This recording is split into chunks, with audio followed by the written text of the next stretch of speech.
everyone on the internet. I am David. And I'm Travis. And we're the Game Detectives. Now, me and David tend to agree on most things Zelda. We like the same characters, side quests, and games for the most part, but there is one game we disagree on. My personal favorite, The Wind Waker.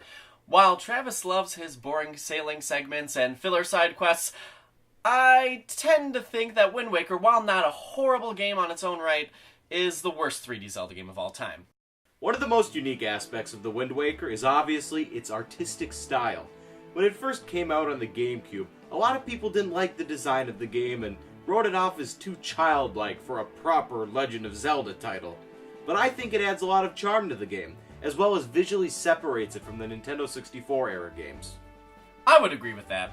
I like the art style because it is unique to the Wind Waker, at least in terms of 3D console games. The enemies, characters, and environments are all distinct from other Zelda titles because of that art direction. Plus, it gave us Toon Link, who is my main for the new Super Smash Bros., and I always beat Travis with him, so that's pretty cool too. And that art style makes the ocean much more interesting. The water looks incredible in this game, and the cool enemies offer variety to the environment. The cell shading makes each individual island pop and appear unique from one another. While sailing can be a little time-consuming, the game gives you more than enough to look at to keep you engaged. I still think sailing can be a little boring, especially as you progress later in the game. While it's fun to find every single island, a lot of them get reused. For example, there are 6 Great Fairy Islands, and 8 if you count the special ones, and 5 different reefs, which limits the variety of the islands. While it might not have been possible with the hardware, I think Wind Waker could be a little more successful with the ocean if they had more large islands like Windfall and Outset with more to do, and less of those repeats.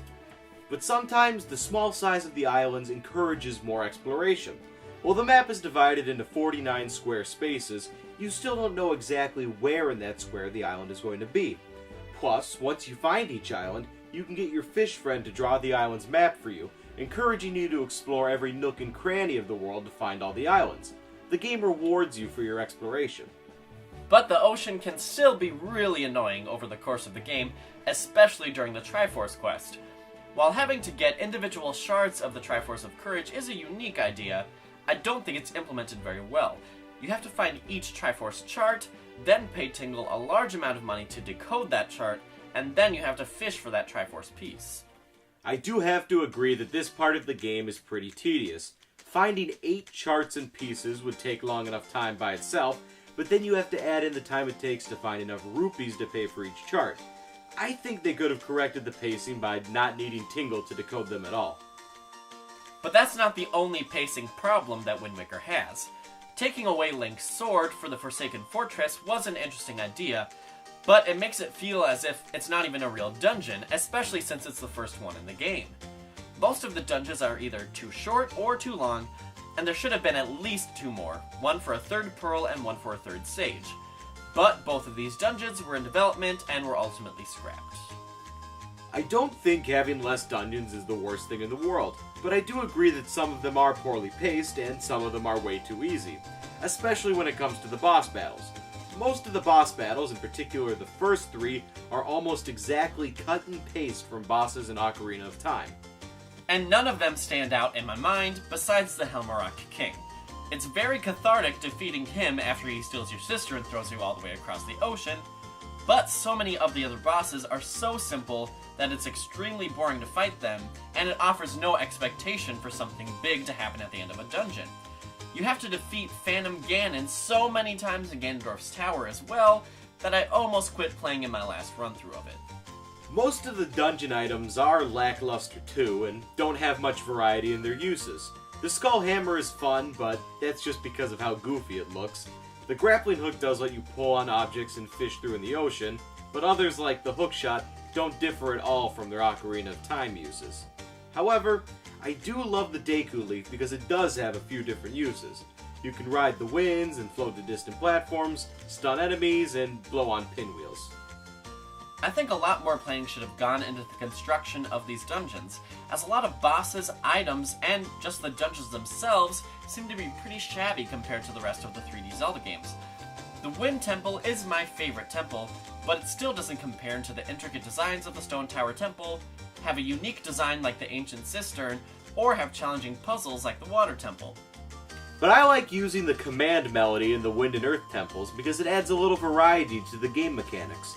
Allowing the player to control Makar and Medley is a fun deviation from the normal game, and they actually control pretty well. Plus, the puzzles that use both Link and the Sages can be pretty fun, especially the final light puzzle in the Earth Temple.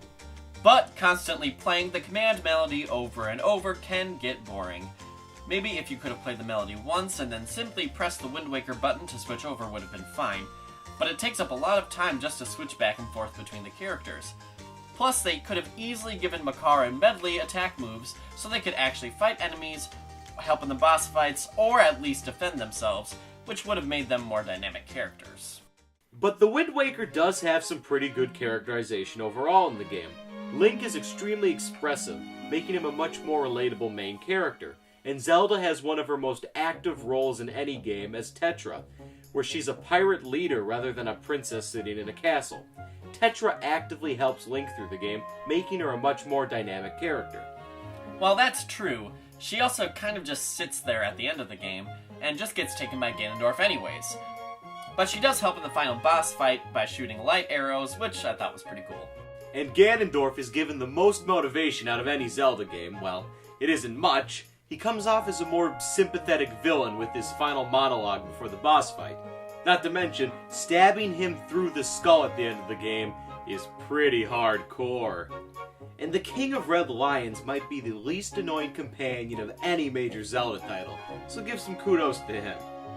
But there are still a couple of things that don't really work in the game.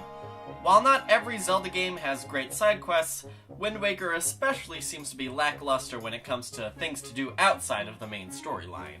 While exploring the entire ocean does take a long time, and finding all of the secrets on each island is fun, I think adding more side quests with some type of storyline completely separate from the main quest could have added a little more depth and character to the world. To go along with that, a lot of the world seems pretty empty because most of the characters are centralized to one or two areas in the game. You have the people on Windfall and Outset, the Ritos on Dragon Roost, and the Koroks in Forest Haven, but that's about it. The rest of the world is pretty empty of actual characters or storylines. But again, I don't think that's a bad thing. The Wind Waker focuses heavily on the sense of adventure and exploring the ocean, and having a lot of characters outside the larger islands might have made it seem like everything in the sea had already been discovered. Adding more characters might have made the game feel like you weren't really discovering anything. The combat system is pretty basic in the game as well. While there are a few special moves you can learn, most of them involve just pressing A at the right time when it flashes on the screen.